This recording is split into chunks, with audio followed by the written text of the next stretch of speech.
నమస్తే, welcome to editor analysis. రప్ప రప్ప చాలా ఫేమస్ డైలాగు.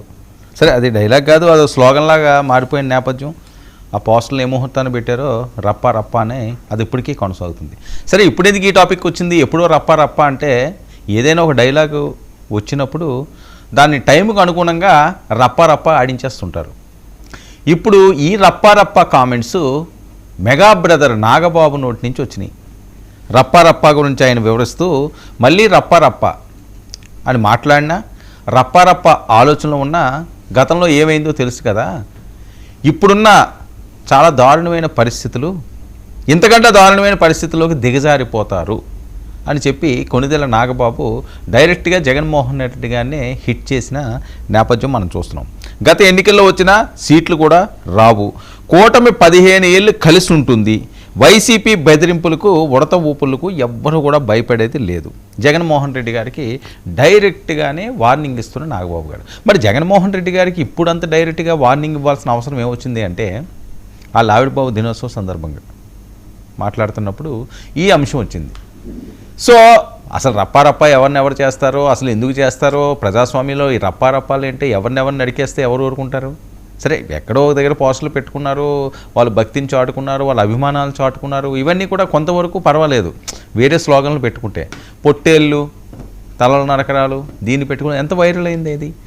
అది ప్రజాస్వామ్యంలో ఇలాంటి మాటలు ఎవరు చేసినా తప్పే. అది వైఎస్ఆర్సీపీ ఫాలోవర్స్ చేసినా, టీడీపీ ఫాలోవర్స్ చేసినా, జనసేన ఫాలోవర్స్ చేసినా అది మంచిది కాదు, మంచి మెసేజ్ కాదు ఇది. మీరు మంచి మెసేజ్లు ఇవ్వకపోయినా పర్వాలేదు, మీకు నమస్కారం.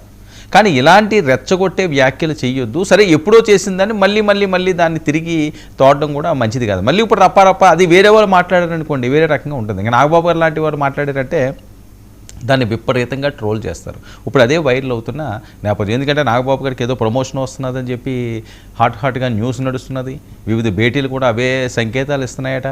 మరి నాగబాబు గారికి నిజంగా ప్రమోషన్ వస్తే ఇందులో ఉన్న కొంతమంది మంత్రులను, ఒక 5 ఎంతమంది మంత్రులను 4 తీసేస్తారని కదా ఉగాదికి. సో త్వరలోనే ఈయనకు కూడా ప్రమోషన్ రాకపోతున్నది. ప్రమోషన్ వచ్చిన దగ్గర నుంచి ఆయన దూకుడు మరింత పెంచుతారు. దానికి ముందస్తు సిగ్నల్గానే మరి ఈ వ్యాఖ్యలు చేస్తున్నారా? రప్ప గడిచిపోయిన గతాన్ని మళ్ళీ ఆయన రిపీట్ చేయడం, లేకపోతే మీరు మర్చిపోయినా మేము మర్చిపోలేదు, మీ రప్ప సంగతి ఏంటో నేను వచ్చేకి తేలుస్తానని చెప్పి వార్నింగ్ ఇస్తున్నారా? వైఎస్ఆర్సీపీ శ్రేణులు గత కొన్ని రోజులుగా చూస్తున్నాం. వైఎస్ఆర్సీపీ వర్సెస్ జనసేన అన్నట్లుగానే నడుస్తున్నదండి. సరే, మధ్యలో టీడీపీ అంబటి రాంబాబు గారు ఎంటర్ అయ్యారు. కానీ ఆ తర్వాత జరిగిన పరిణామాలంటే జగన్మోహన్ రెడ్డి గారు డైరెక్ట్గా పవన్ కళ్యాణ్ గారిని మాట్లాడిన సందర్భం అనండి, లేకపోతే పవన్ కళ్యాణ్ గారు జగన్మోహన్ రెడ్డి గారిని మాట్లాడుతున్న సందర్భాలు అంటే ఈయన ఏంటంటే కర్ర విరగకూడదు, పాము చావకూడదు అన్నట్లుగానే మాట్లాడుతున్నాడు ఈయన. ఇంతకుముందులా డైరెక్ట్గా నేను అది చేస్తాను, ఇచ్చేస్తాను, ఈ రకంగానే హెచ్చరికలు అయితే చేయట్లేదు పవన్ కళ్యాణ్ గారు.